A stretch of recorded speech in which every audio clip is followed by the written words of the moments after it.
I grew up in a small town in southern Nevada, surrounded by the desert's vast expanse. My father, an aerospace engineer, always worked late hours, but the nature of his job remained a mystery to our family. My mother, ever cautious, warned me not to inquire about his work. However, his passion for flight ignited a spark within me, and he taught me how to fly at an early age.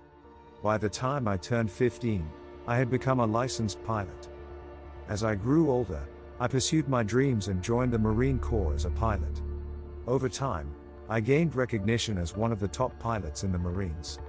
At the age of 28, I began contemplating leaving the military to return home, start a family, and explore other career options. But just when I thought I had it all figured out, everything changed. One fateful day, I received a letter that would alter the course of my life forever. The envelope bore the words "classified, eyes only," with only my name, Robert Miller, on it. Intrigued and filled with a sense of trepidation, I opened the letter in private. Its contents revealed that I had been chosen for a top-secret position as a test pilot at an undisclosed test facility. Excitement surged through me. The letter instructed me to be at the Las Vegas airport on Friday at 3 a.m., where a plane would pick me up and transport me to my new destination. With anticipation and curiosity swirling within me, I boarded the plane that night, enveloped by the darkness of the hour. Two men in black suits, the enigmatic figures known as the Men in Black, greeted me upon landing and escorted me to an underground building nestled into the side of a hill. Descending through long hallways, flanked by numerous doors, we traveled deep underground until we reached a small room that would become my home for the next 2 months. It contained the bare essentials: a single bed, a desk, and some weights for exercise. Before I had a chance to object, the men left and locked the door behind them. Resistance was futile, compliance was mandatory.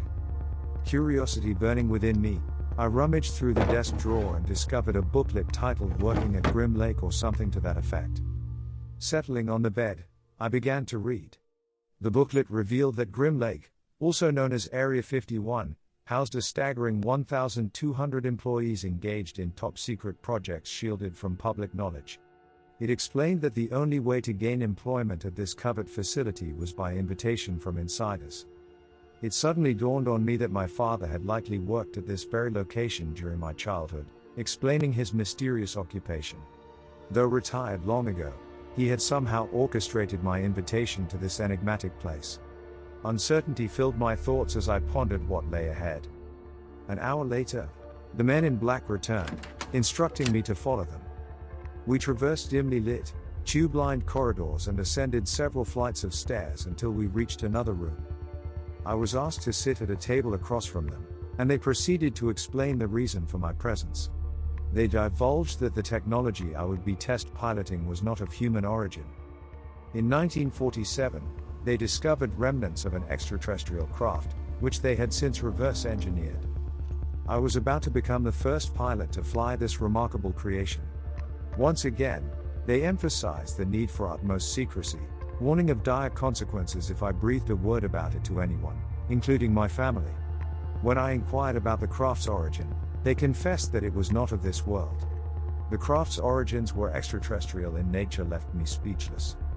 The Men in Black elaborated, explaining that the beings who engineered the craft were not only from another world but also from an extra-dimensional realm. They disclosed that these beings were still alive and kept in an undisclosed location within the facility. Overwhelmed by the weight of this knowledge, I absorbed every detail. The following day was set for my first test flight. Eager and apprehensive, I woke early, awaiting further instructions. A man arrived at my door and escorted me to a large cafeteria, where I joined other test pilots. Each section of the base was strictly compartmentalized, ensuring that individuals only interacted with those performing similar tasks. Soon I found myself in a room where a team of scientists, clad in white suits, meticulously measured and tested me to determine the specifications for the flight suit required to pilot the craft. After what seemed like an eternity, I was left alone in the room, clad in the suit, contemplating the gravity of what awaited me. Eventually, I was led to a vast warehouse. As I entered, my eyes widened at the sight before me. A colossal disc-shaped craft, approximately 50 feet in diameter, dominated the space. Its transparent dome top beckoned me, and I intuitively knew that this was where I would take the helm. Engineers surrounded me, eager to share their knowledge of the craft's inner workings. They explained that the craft relied on an antimatter reactor for power. A burst of dense energy generated by the reactor allowed the craft to create wormholes and achieve near-light speed travel. However, what struck me as most unusual was the absence of traditional controls within the cockpit. No joystick or steering wheel, just an array of peculiar gauges and a single seat. As doubts and questions swirled in my mind, the engineers unveiled the solution: a helmet. They informed me that the craft was controlled telepathically through the measurement of brainwaves. The helmet would interpret my thoughts and translate them into commands for the craft.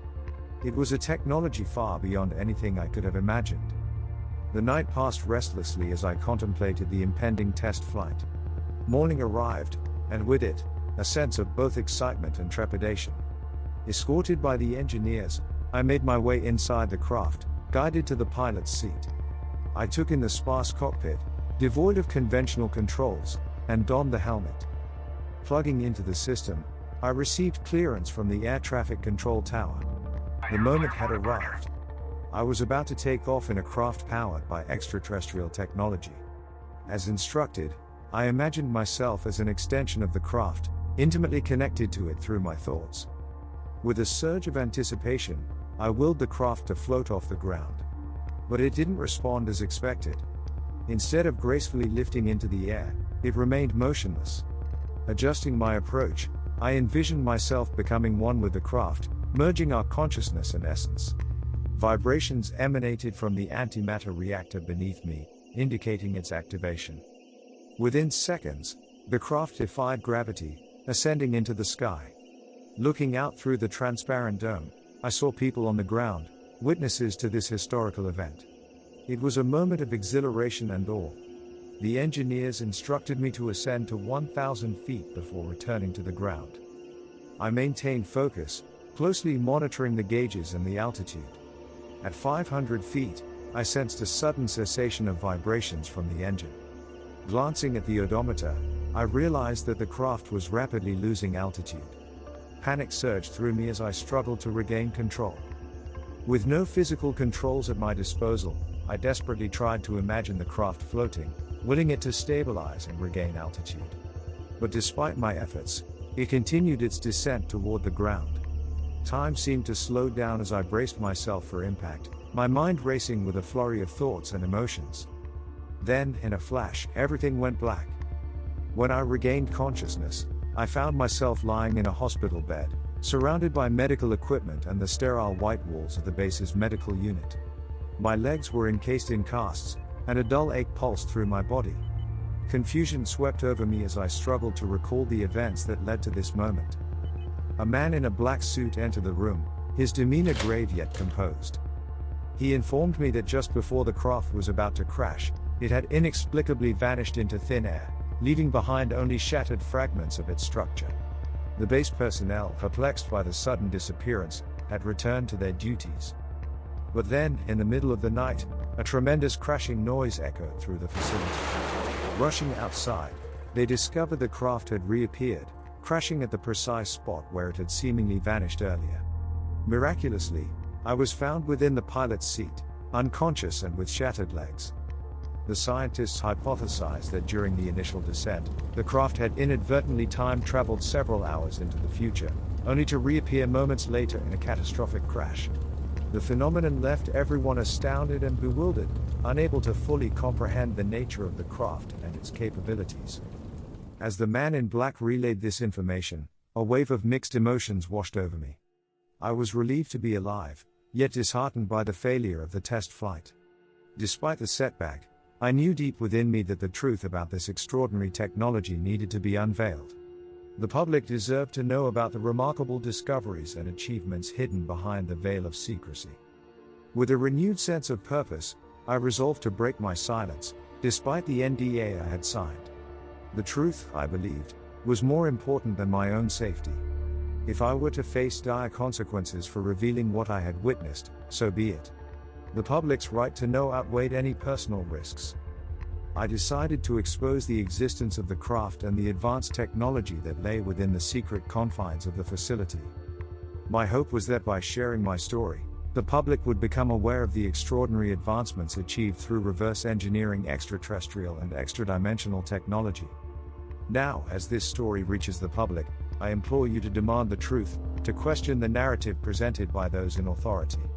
Our world is on the precipice of unprecedented advancements, and yet, much of it remains hidden from us.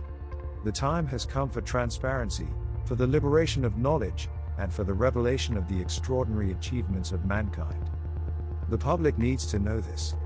The most incredible discoveries and accomplishments of humanity are being concealed, and it is not right. Together, let us embark on a journey of truth, unlocking the doors to a future brimming with limitless possibilities. For the sake of our collective progress, let us demand the truth and strive for a world where knowledge knows no bounds.